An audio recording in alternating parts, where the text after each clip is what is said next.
예초기 고장의 가장 큰 원인, 가장 많은 원인이 되는 것이 바로 연료입니다. 이 연료에 CC오일을 안 썼거나 적게 썼을 때 어떠한 현상이 일어나는지 현장 전문가의 말씀을 직접 들어보시겠습니다. CC오일을 조금 적게 넣게 되면 예.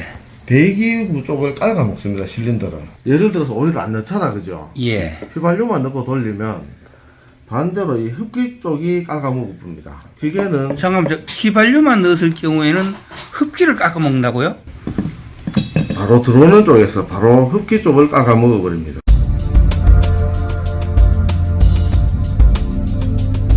안녕하십니까. 803 조경과 구들장입니다.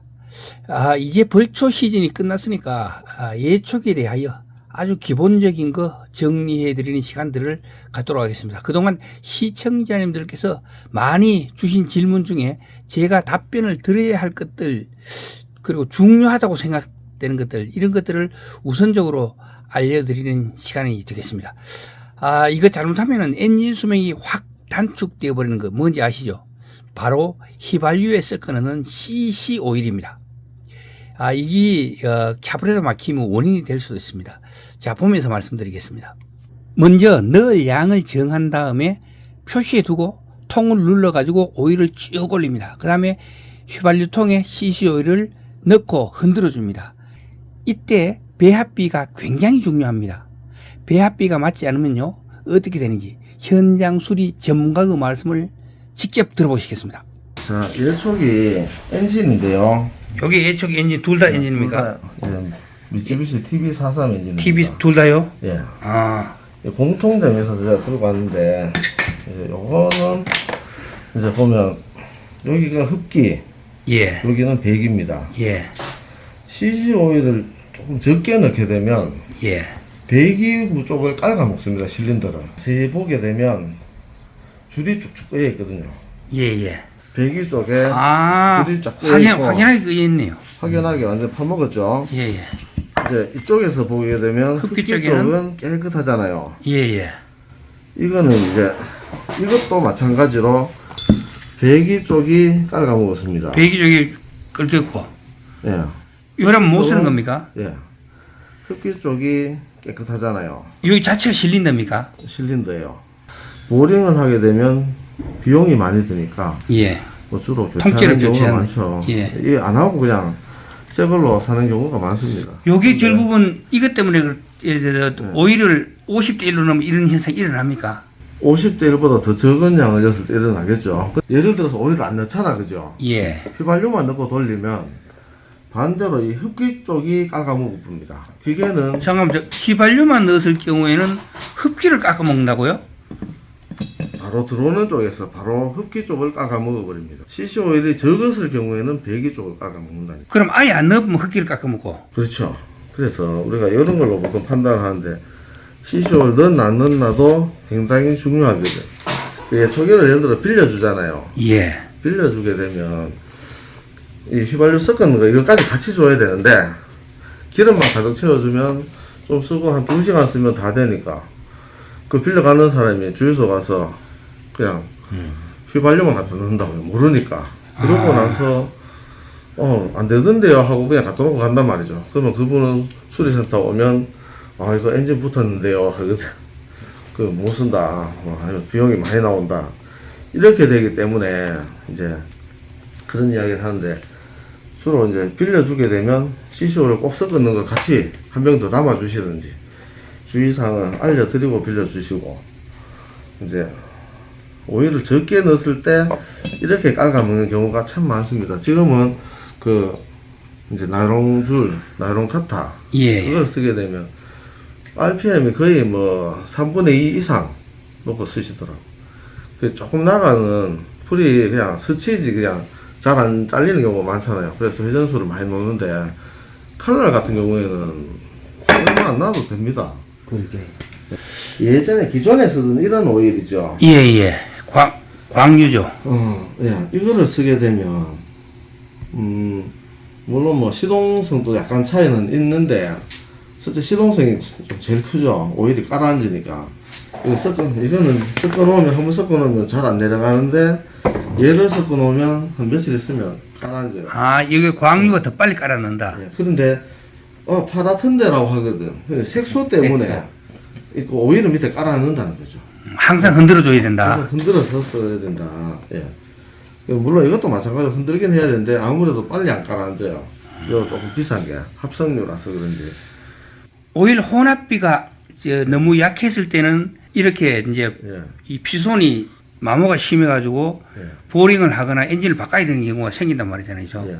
그리고 이제 뭐 우리 전문가한테 이야기를 한번 들어보니까 일반 이제 이런 오일 이거는 이제 보통 CC 오일이 다 연소가 안 되거든요. 예. 휘발유는 연소가 어느 정도 되지만 얘는 어느 정도 기계 안에 남아 있거나 마구라를 통해서 땅으로 배출이 됩니다. 예, 예. 땅바닥에 뚝뚝 떨어지는 경우가 있어요. 한 방울 한 방울 뜯는 게 예. 다 전체 다니면서 알 수는 없는 거죠. 근데 기계에 보면 촉촉하게 묻어 있거든. 나무라나 이런 데. 그래서 이거는 이제 땅에 떨어지면 환경 오염이 조금 되는 편이고 예. 얘는 식물성 오일이다 보니까 땅에 떨어져도 뭐 땅에 이제 식용유 같은 거 좀 뿌려놔도 괜찮더라 이런 이야기입니다. 아, 연소가 100%안 되고 이 연소가 CC 오일도 떨어질 수가 있다. 네, 땅바닥으로 조금씩 떨어지니까. 떨어지만 이제 이거 같은 광유 같은 경우는 예지름을 땅바닥 부어놓는 거니까 이제 오염이 환경 오염이 될 수가 있지만 이거 같은 경우는 자연으로 돌아가는 게 훨씬 적하다. 그리고 이걸 쓰다가 이걸 쓰면 눈이 따가고 코가 따갑대요. 아, 매연 때문에. 매연이 너무 심하다는 거예요. 매연이 이제 눈이 따가울 만큼 독한가 봐요. 얘는 써도 그렇게까지 그렇진 않더라 이런 이야기. 내가 써보니까 이거는요 확실히 50대1로 섞었으니까 매연도 적지만 힘도 더 좋더라고요. 원래 CC 오일을 섞는다는 자체가 기름에 100% 연소율 같으면 마이너스 작용을 해요. 많이 섞을수록 저하되죠 아무래도. 그래서 저하되는데 뭐 적당한 양은 어느 정도 넣어주는 게 저는 중요하다 그런 이야기를 하고 싶습니다. 예. 아간 거 이거 괜찮습니까?